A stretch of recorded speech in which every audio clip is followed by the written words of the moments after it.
तो फिल्म की शुरुआत होती है मंगलपुर गांव से, जहां पर कि हम चार दोस्तों को देख पाते हैं जो कि मंगलपुर एक शादी में आए हुए थे, लेकिन अब उन्हें घर जाना है। लेकिन रात काफी हो चुकी है और बारिश भी बहुत हो रही है और ट्रेन का भी दूर दूर तक कोई भी अता पता नहीं है। तब ये लोग पास ही में आग जलती हुई देखते हैं और वहीं पर एक बाबा को बैठा हुआ देखते हैं। तब ये लोग उस बाबा के पास जाते हैं और आग सेकने लगते हैं। अब उनके बीच में बातें होने लगी थी, जहाँ पर कि बाबा बताते हैं कि मंगलपुर में किसी भी लड़की की शादी नहीं होती है, अगर होते भी है तो वो सुहागरात के दिन मारी जाती। इसी को लेकर बाबा जो है वो एक कहानी सुनाने लगते हैं। वो बताते हैं कि सालों पहले की बात है, जब लखनऊ से पास ही के गांव में बारात आई थी। यहाँ पर एक शादी हुई थी। जब शादी कंप्लीट हुई तो विदाई के बाद लड़के वाले लड़की को ले जाने लगते हैं, लेकिन वो लोग मंगलपुर के रास्ते से नहीं जा रहे थे, बल्कि किसी दूसरे रास्ते से जा रहे थे। लेकिन बीच रास्ते में एक पेड़ गिर गया था, इसलिए ये रास्ता जो है वो ब्लॉक हो चुका था और अब इन्हें मंगलपुर के रास्ते से जाना था, क्योंकि इनके पास कोई और रास्ता नहीं था।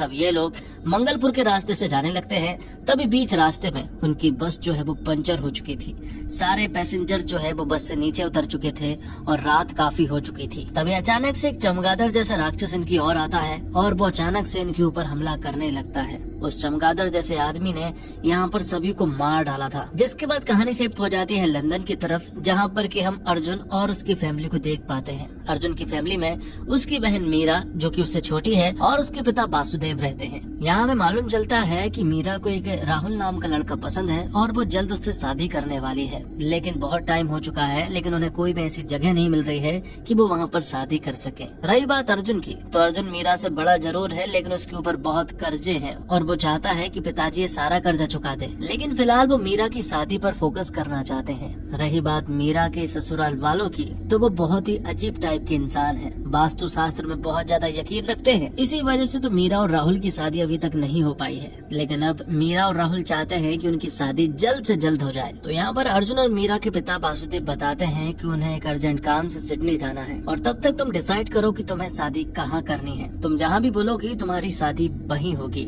लेकिन वो सिडनी अर्जेंट काम से जा रहा है, इसलिए उसे कॉल करके डिस्टर्ब करने की कोशिश मत करना, वो बिल्कुल भी कॉल नहीं उठाएगा। साथ ही वासुदेव ने मीरा से चुपचाप से ये भी कहा था कि जितना भी अर्जुन के ऊपर कर्जा है वो सारा कर्जा चुका देगा, लेकिन उससे पहले तुम्हारी शादी हो जाए। बस तुम्हें ये बात अर्जुन को नहीं बतानी है, वरना वो और कर्जा ले लेगा। लेकिन जैसे ही वासुदेव सिडनी जाने के लिए निकलते हैं, यहाँ पर मीरा ने अर्जुन को सारी बात बता दी थी और कहा कि पापा तक ये बात नहीं पहुँचनी चाहिए। और कुछ ही देर के बाद यहाँ पर एक लॉयर आता है जो कि मीरा से मिलने के लिए आया था। लॉयर यहाँ मीरा को बताता है कि इंडिया में एक बहुत बड़ी हवेली है जो कि आपके नाम पर है। ये सारी बातें सुनने के बाद अर्जुन भी यहाँ पर आ जाता है और वो लॉयर से सारी डिटेल्स लेने लगता है। अर्जुन मीरा से कहता है कि अगर हमारी पुश्तैनी हवेली है जो कि बहुत बड़ी है, तो फिर तुम्हें शादी वहीं करनी चाहिए। एक बार मैं हवेली देखकर आ जाऊं, उसके बाद मैं तुम्हें यहाँ पर बुला लूंगा। तो मीरा भी अर्जुन की बात मान चुकी थी और अब अर्जुन जो है वो इंडिया में पहुँच चुका था और वो ट्रेन से मंगलपुर जाने लगता है। और ट्रेन में ही अर्जुन की मुलाकात प्रिया नाम की लड़की से होती है। पर ये मुलाकात कम और एक इत्तेफाक ज्यादा लग रहा था, क्योंकि यहाँ पर अर्जुन ने प्रिया की जान बचाई थी, जो कि ट्रेन से गिरने ही वाली थी। ये देखकर प्रिया बहुत डर गई थी, जिसके बाद अर्जुन और प्रिया ने बात की थी और फिर बाद में अर्जुन जो है वो अपने गाँव मंगलपुर पहुँच चुका था, जहाँ पर कि वो अपनी हवेली देखता है, जो कि बाहर से तो खंडर लग रही थी, लेकिन अंदर से बहुत ज्यादा बड़ी थी। लगभग 200 कमरे थे इस हवेली में। इसी हवेली को मैनेज करने वाला मैनेजर जो है वो शंभुनाथ है। शंभुनाथ अर्जुन को पूरी हवेली घुमाता है और इस हवेली के बारे में बताता है। शंभुनाथ ने यहाँ पर अर्जुन को उसके दादा मतलब कि दुष्यंत सिंह के बारे में भी बताया था, लेकिन अर्जुन ने जब बताया कि वो कहीं नहीं रुकने वाला, बल्कि वो तो इसी हवेली में रुकेगा, तो शंभुनाथ हैरान रह चुका था, क्योंकि आज से पहले इस हवेली में कोई भी नहीं रुका है। जो लोग भी पहले इस हवेली में रुके हैं वो मारे गए हैं। इसलिए शंभुनाथ अर्जुन से कहता है कि तुम्हें भी इस हवेली में नहीं रुकना चाहिए। लेकिन अर्जुन शंभुनाथ की कोई बात नहीं मानता। तो हवेली में साफ सफाई होने लगी थी और अब अर्जुन जो है वो अपनी बहन मीरा के पास कॉल करता है और उसे बताता है कि हवेली जो है वो बहुत बड़ी है और अगर तुम्हारी शादी यहाँ पर होगी ना, तो सभी लोग हैरान रह जाएंगे कि ये हवेली कितनी बड़ी है और ये लोग कितने अमीर है। इसलिए तुम्हारी शादी तो यहीं होगी, वो फाइनल हो गया है। इसलिए अर्जुन ने अगले ही दिन दिन दिल्ली से जगदीश नाम के वेडिंग प्लानर को बुला लिया था, जिसे सभी लोग प्यार से जग्गू कहते हैं। और जब ये बात यहाँ शंभुनाथ को मालूम चलती है कि यहाँ पर शादी होने वाली है, तो ये सारी बातें सुनकर शंभुनाथ चौंक गया था। और जितने भी लोग यहाँ पर काम कर रहे थे वो सभी लोग काम छोड़कर भाग जाते हैं। शंभुनाथ यहाँ पर अर्जुन को बताता है कि क्या तुम्हें पता नहीं है, मंगलपुर में कभी भी शादी नहीं होती है। लेकिन अर्जुन जानना चाहता है कि अगर शादी नहीं होती है तो गांव में इतने सारे लोग कैसे हैं। तो यहाँ शंभुनाथ बताता है कि पास ही में गंगा नदी है और गंगा नदी के दूसरे साइड ही सभी लोग शादी करते हैं और शादी करने के बाद ही यहाँ पर वापस लौटते हैं। अर्जुन इन सब के पीछे का रीजन जानना चाहता है। तब शंभुनाथ बदुसुर की कहानी सुनाता है। तो हजारों साल पहले की कहानी है, जब एक असुर कन्या और एक देव पुत्र में आपस में प्यार हो गया। दोनों एक दूसरे से प्यार करते थे और शादी करना चाहते थे, लेकिन ये हो नहीं सका। लेकिन उनका एक बेटा हुआ था जिसे असुर कन्या पालना चाहती थी। लेकिन अगर ये बात देवों को मालूम चली तो वो नाराज हो सकते हैं, इसलिए असुर कन्या ने अपने बेटे को अंधेरे के राजा को दे दिया और यही आगे चलकर बदुसुर बना था। शुरुआत में बदुसुर के पास कोई भी शक्तियाँ नहीं थी, लेकिन फिर उसने शिव भगवान की तपस्या की, बहुत ज्यादा पूजा पाठ की और आखिर में यहाँ उसने भगवान को मना लिया था और फिर उसे वरदान प्राप्त हुआ। बदुसुर को भगवान शंकर से वरदान प्राप्त हुआ कि वो चिरंजीवी रहेगा, ना तो वो कभी मर सकता है और ना ही उसकी शक्तियाँ कम होगी। बदुसुर सिर्फ अपने हाथों से ही मर सकता है या फिर अपने अंश के हाथ मर सकता है। जब बदुसुर को अपनी शक्तियों के बारे में मालूम चला कि वो चिरंजीवी है और वो कुछ भी कर सकता है, तो उसने देवताओं पर आक्रमण कर दिया था। देवता डर चुके थे क्योंकि उन्हें ऐसा लग रहा था कि शायद देवता अब खत्म हो जाएंगे, इसलिए उन्होंने फिर से भगवान का सहारा लिया। तब भगवान ने एक लीला रची और बदुसुर के सामने उन्होंने एक अप्सरा को लाकर खड़ा कर दिया। उसे देखकर बदुसुर मोहित हो उठा और वो उससे प्यार करने लगा था। लेकिन अप्सरा कन्या का कहना ये था कि वो उसे तभी छूने देगी जब उन दोनों की शादी होगी। तो यहाँ बदुसुर कहता है कि मैं इसके लिए भी तैयार हूँ। तो दोनों की शादी होने लगी थी। दोनों एक दूसरे को बरमाला पहना रहे थे, लेकिन बीच बरमाला में ही यहाँ पर अप्सरा ने बदुसुर की छाती में खंजर घोंप दिया और उसके प्राण ले लिए। लेकिन टेक्निकली यहाँ पर बदुसुर मारा नहीं जा सकता है क्योंकि वो चिरंजीवी है। लेकिन अप्सरा ने बदुसुर को अपनी बिजलियों की शक्तियों से दफनाया था और बदुसुर फिर से पैदा न हो जाए, इसलिए अप्सरा जो है वो एक बहुत बड़े पेड़ में बदल गए और वहीं से अप्सरा का नाम वृक्षिणी पड़ा था। तो वृक्षिणी पेड़ के सामने ही बदुसुर का एक छोटा सा टेम्पल भी है और वहीं पर बदुसुर की समाधि है। लेकिन उसकी आत्मा जो है वो पूरे इलाके में घूम रही है और किसी तरह से वो बदुसुर को फिर से जिंदा करना चाहते हैं। तो आगे हम देखते हैं कि शंभुनाथ ने ये सारी कहानी यहाँ पर जग्गू और अर्जुन को सुना दी थी। लेकिन अर्जुन और जग्गू जो है वो उसकी बातों पर भरोसा नहीं कर रहे थे, क्योंकि अर्जुन को होटल के लोगों से ये बात मालूम चली है कि शंभुनाथ जो है वो हवेली के चीजों को चुराता है और इसी वजह से शंभुनाथ बिल्कुल भी नहीं चाहता है कि हवेली में कोई जाए, क्योंकि अगर हवेली में कोई रहने लगा तो फिर शंभुनाथ यहाँ से चोरी नहीं कर पाएगा। जबकि शंभुनाथ उन्हें समझाने की काफी कोशिश कर रहा था कि ये कोई नॉर्मल हवेली नहीं है, ये एक भूतिया हवेली है। लेकिन अर्जुन और जग्गू उसकी बात नहीं सुनते हैं और शादी की तैयारी करने लगते हैं। साथ ही अर्जुन ने शंभुनाथ से ये भी कहा था कि अगर सारे मजदूर फिर से वापस नहीं लौटे तो मैं तुम्हें नौकरी से निकाल दूंगा और कोई भी पैसे नहीं दूंगा।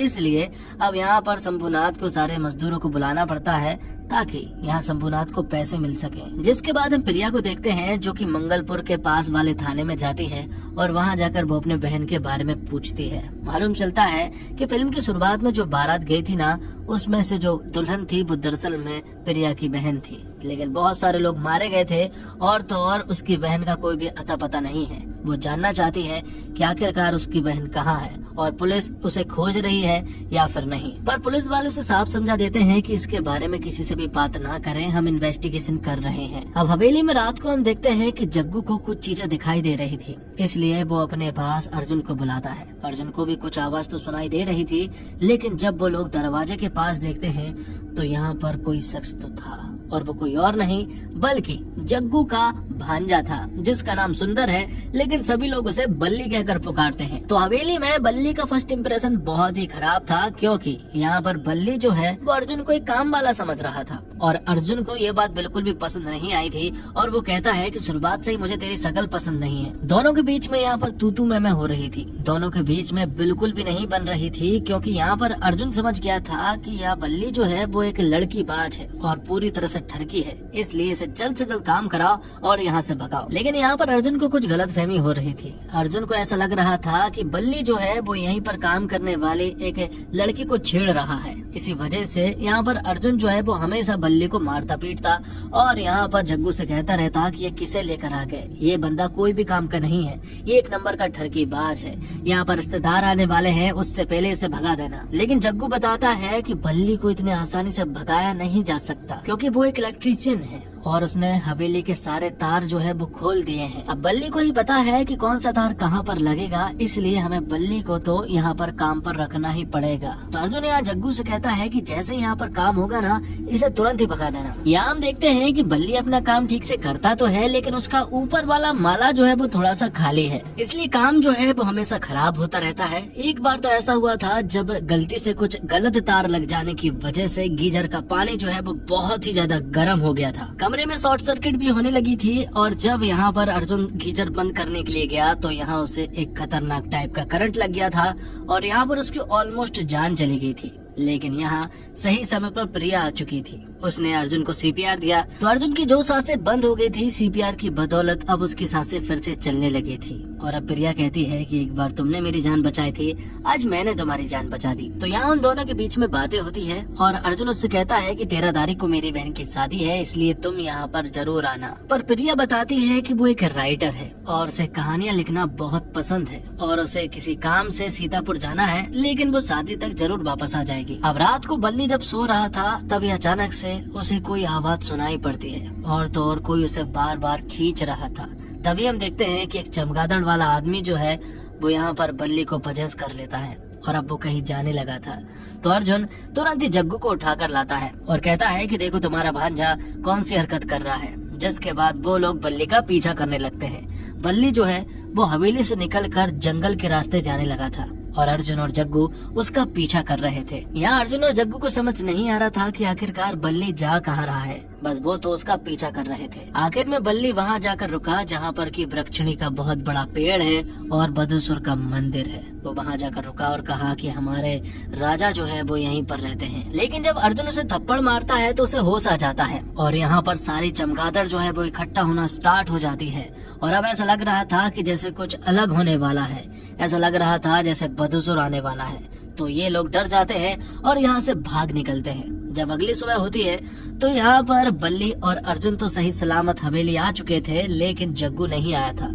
मालूम चला है कि जग्गू जो है वो नाले में गिर गया था और उसे नाले से उठाकर लेकर आए हैं। और अर्जुन को जब से करंट लगा है ना, तब से उसे अजीब अजीब चीजें दिखाई देने लगी है। जैसे यहाँ उसे बहुत सारे लोग दिखाई तो देते हैं, लेकिन जो सिर्फ अर्जुन को ही दिखाई देते हैं, बाकी किसी को भी नहीं दिखाई देते। और कई बार गलतफहमी के चक्कर में यहाँ पर बल्ली की पिटाई भी हो जाती है। जिसके बाद अर्जुन जो है वो किसी काम से शहर गया हुआ था। वहीं उसकी मुलाकात फिर से प्रिया से होती है। वो उसे देखकर खुश हो गया और उसे कहा कि तुम यहाँ पर कब आई। प्रिया कहती है वो तो यहीं पर थी। उन दोनों के बीच में यहाँ पर बातें होती है और अर्जुन उससे कहता है कि तुमने यहाँ पर बदुसुर की कहानी सुनी है कि नहीं। यहाँ पर बदुसुर की कहानी बहुत फेमस है, अगर तुम राइटर हो तो उसके बारे में जरूर लिखना। उनके बीच में अच्छी खासी दोस्ती हो चुकी थी और अब वो लोग जंगल में घूमने के लिए जाते हैं, जहाँ पर के अर्जुन जो है वो प्रिया को बदुसुर का मंदिर और वृक्षिणी का पेड़ बताता है। यहाँ पर वो दोनों काफी मस्ती कर रहे थे और तो और अर्जुन जो है वो अपने कैमरे से इन सारी चीजों को रिकॉर्ड भी कर रहा था। अर्जुन को तो प्रिया बहुत पसंद आ गई थी।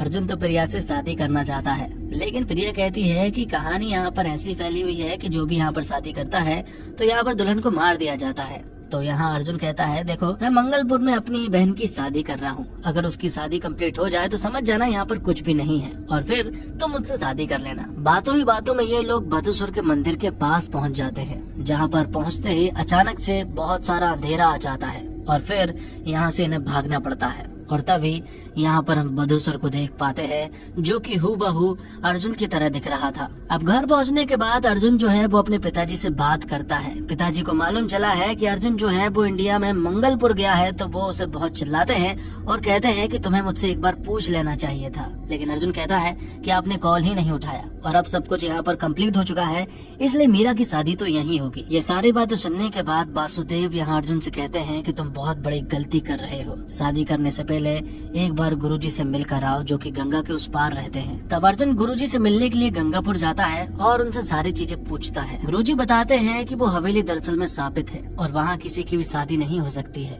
दरअसल में पूरे मंगलपुर में शादी नहीं हो सकती है और उसका कारण वही हवेली है। फिलहाल तो मैं उस हवेली के पूजा वाले रूम को खोलना है ताकि सब कुछ वो ठीक कर सके। उससे पहले मैं अपने एक आदमी को वहाँ भेजूंगा और वो सारी चीजें चेक करेगा कि हवेली में सब कुछ ठीक है या फिर शक्तियाँ बढ़ चुकी है। तब यहाँ गुरुजी का एक आदमी जो है वो हवेली में जाता है और जब वो पूजा वाले रूम में झांकने लगते हैं कि तभी एक शक्ति जो है वो गुरुजी के आदमी को लग जाती है और वो बहुत दूर जाकर गिरता है। ये देखकर वो डर गया था और वो कहता है कि यहाँ पर बहुत गहरी और बहुत ही खतरनाक शक्तियाँ हैं। वो कहता है गुरुजी बिल्कुल सही कह रहे थे, यहाँ पर बहुत ही अद्भुत शक्तियाँ हैं जिनसे लड़ना असंभव है, लेकिन उससे पहले मुझे आश्रम पहुँचना होगा और गुरुजी को ये सारी बातें बतानी पड़ेगी। लेकिन रात होते ही तुम्हें यहाँ पर बहुत सारे दिए जलाकर रखने होंगे।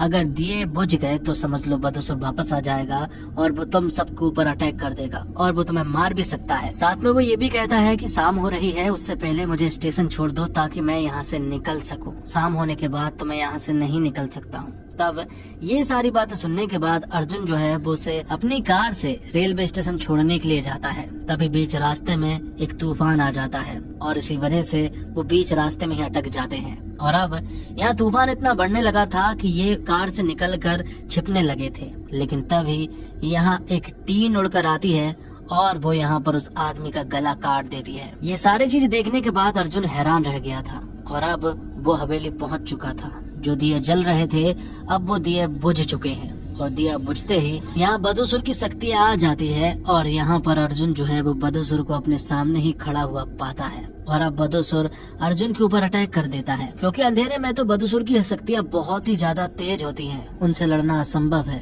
और अर्जुन के पास ऐसी कोई भी रोशनी नहीं है कि वो बच सके। लेकिन अर्जुन के पास कार थी और वो कार में जाकर बैठ जाता है क्योंकि वहाँ पर लाइट थी और रात भर वो कार में ही बिताता है। अगली सुबह जब हुई तो उसे तो भरोसा नहीं हो रहा था कि रात को क्या क्या हो गया। उसके पास जग्गू आता है और वो कहता है कि मुझे ऐसा लगता है कि इस घर में कुछ ना कुछ तो है। रात भर से उसे कोई ना कोई आवाज सुनाई दे रही है। रात भर से उसे ऐसा लग रहा है जैसे कि कोई किसी चीज को पटक रहा है। लेकिन अर्जुन उसे बताता है कि ये सारी चीजें सच है और हम शादी को कैंसिल कर रहे हैं, इसलिए ये शादी यहाँ नहीं हो सकती है। अब अर्जुन तुरंत ही अपनी बहन के पास कॉल करता है और उसे मना करने की कोशिश करता है, लेकिन उसकी कोशिश असमर्थ रहती है क्योंकि कॉल करने से पहले ही यहाँ पर मीरा और राहुल की पूरी फैमिली आ चुकी थी और अब उन्हें समझ नहीं आ रहा है कि आखिरकार अर्जुन शादी करने से क्यों मना कर रहा है, जबकि राहुल की माँ मतलब कि मीरा की सास को ये हवेली बहुत पसंद आई है और वो यहीं से शादी करना चाहते हैं। अर्जुन के पिता भी यहाँ पर आ चुके थे और अब वासुदेव जो है वो गुरुजी से मिलने के लिए जाते हैं। यहाँ अर्जुन और वासुदेव जब गुरुजी से मिलते हैं और उन्हें बताते हैं कि राहुल की पूरी फैमिली यहाँ पर आ चुकी है और वो चाहते हैं कि शादी यहीं पर हो। उनसे बहुत बार मना किया गया है लेकिन वो नहीं मान रहे हैं। तब जाकर गुरुजी कहते हैं कि एक बार अगर उस रूम की चाबी मिल जाए तो हम सब कुछ रोक सकते हैं और ये रूम की चाबी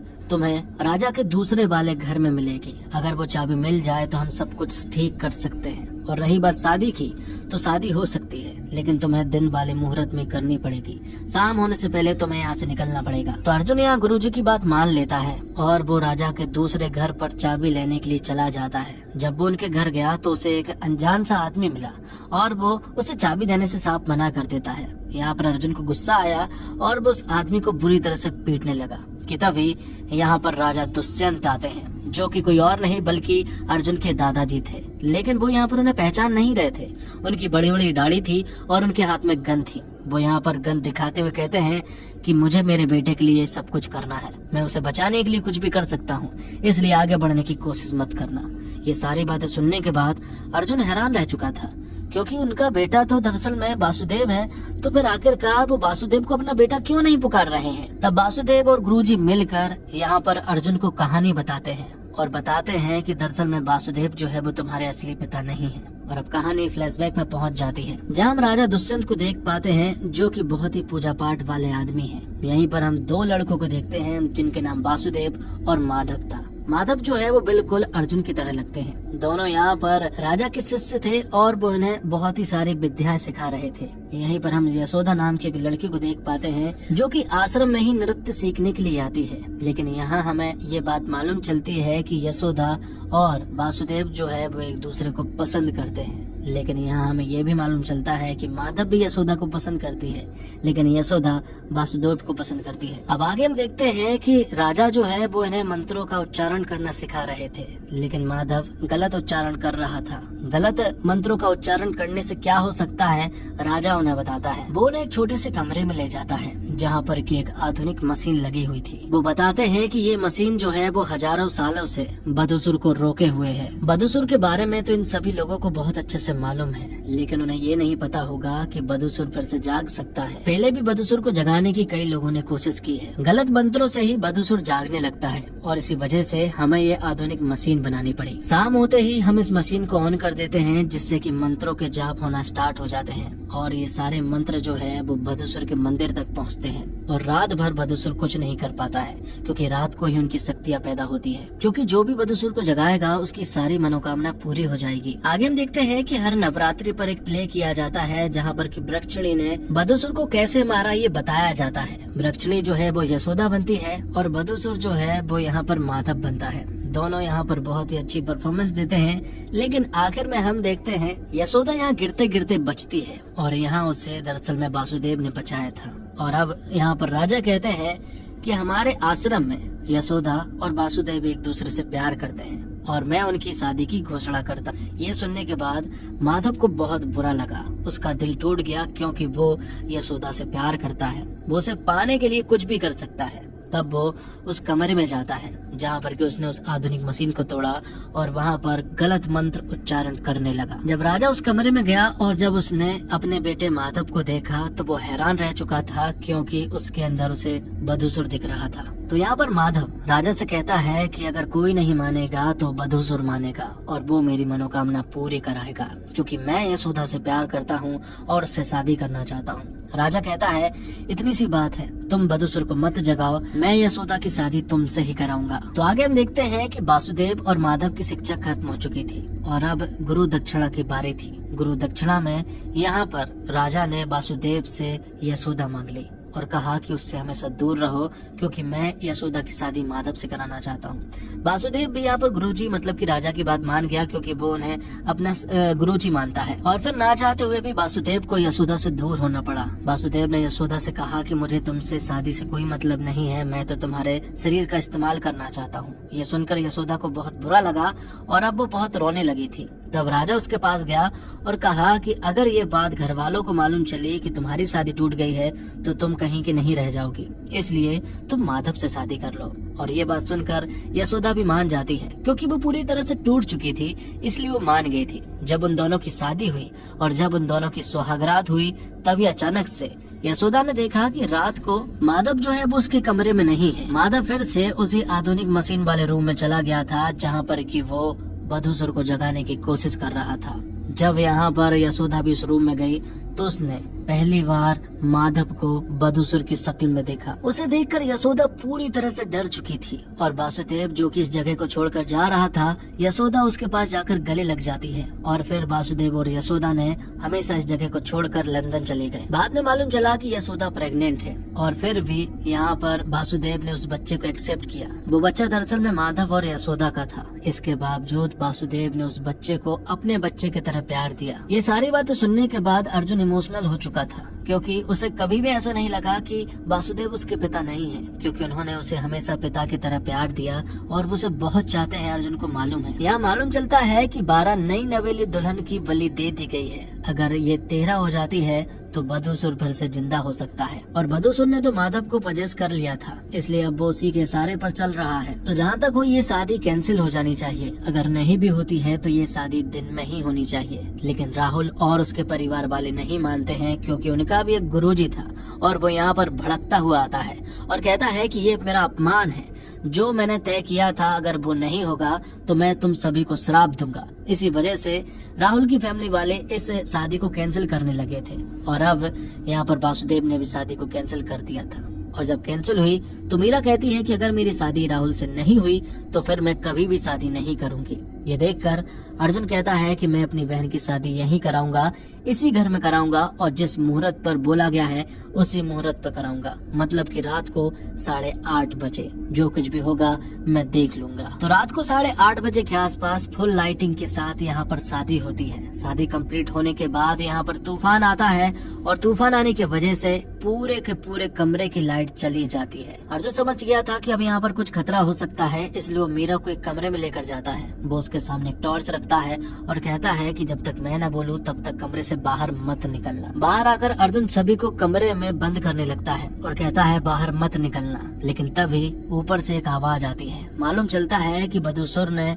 मीरा को उठा ले गया है और अब जितनी औरतें मारी जा चुकी है, सारी दुल्हन जो है वो यहाँ पर अर्जुन को रास्ता दिखा रही थी। उन्हीं में से एक दुल्हन दरअसल में प्रिया होती है। तो उनके बताए हुए रास्ते पर अब अर्जुन चल पड़ा था और वो एक ऐसी जगह पहुंच चुका था जहाँ पर कि 12 नई नवेली दुल्हन के कंकाल थे और अब 13वीं औरत जो है वो यहाँ पर मीरा होने वाली थी। और अगर मीरा की बलि दे दी जाती है तो यहाँ पर बदसूर जो है वो फिर से जाग जाएगा। और इन सारी क्रियाओं को दरअसल में राजा दुष्यंत करवा रहे थे, जो कि अपने बेटे को श्राप से मुक्त कराना चाहते हैं। अर्जुन यहाँ पर पहुँच चुका था और जब यहाँ मीरा को मारा जाने वाला था उससे पहले ही अर्जुन बदसूर पर अटैक कर देता है। यहाँ पर अर्जुन और माधव के बीच में जोरदार लड़ाई होती है और यहाँ माधव के पास तो बहुत सारी असीम शक्तियाँ थी, इसलिए वो यहाँ पर अर्जुन को बुरी तरह से पीट रहा था। लेकिन आखिर में वृक्षणी जो है वो अर्जुन को बिजली की शक्तियाँ दे देती है, जिस वजह से अर्जुन जो है वो माधव से लड़ाई करता है और उसे जान से मार देता है। आखिर में उसने दुष्यंत को भी मार दिया था और अब यहाँ पर बदसूर जिंदा नहीं हो पाता है। लेकिन उससे पहले इस पूरे के पूरे मंदिर का तहस नहस हो जाता है। यहाँ पर पूरा मंदिर जो है वो टूटने लगा था, लेकिन सही समय पर अर्जुन और मीरा जो है वो बाहर निकल चुके थे। अर्जुन ने अपनी मीरा को बचा लिया था। वो मीरा से कहता है कि यहाँ पर जो कुछ भी हुआ तुम ये बात किसी को भी नहीं बताओगे। इन सब के पीछे क्या है ये कहानी मैं तुम्हें बाद में बताऊंगा। आगे हम देखते हैं कि सब कुछ ठीक हो गया था और अब यहाँ पर प्रिया जो है वो अर्जुन को बताती है कि वो यहाँ अपनी बहन को ढूंढने के लिए आई थी, जो कि शादी के बाद गायब हो गई थी। और अब हमें मालूम चलता है कि अर्जुन जिस लड़की के साथ घूम रहा था वो दरअसल में प्रिया की बहन थी। शुरुआत में जो लड़की मिली थी वो प्रिया ही थी। प्रिया ने ही अर्जुन की जान बचाई थी, लेकिन बीच में जो लड़की मिली थी वो प्रिया की बहन थी, जो कि एक भूत थी। आखिर में हम देखते हैं कि जो बाबा जिन लड़कों को कहानी सुना रहे थे, अब बाबा उनसे कहते हैं कि भूत बहुत अलग अलग प्रकार के होते हैं, जैसे अच्छे भूत, भोले भूत, डरावने भूत, बुरे भूत, दिखने वाले भूत, ना दिखने वाले भूत, ऐसे कई सारे भूत हैं। और आखिर में उस बाबा की शक्ल दिखाई जाती है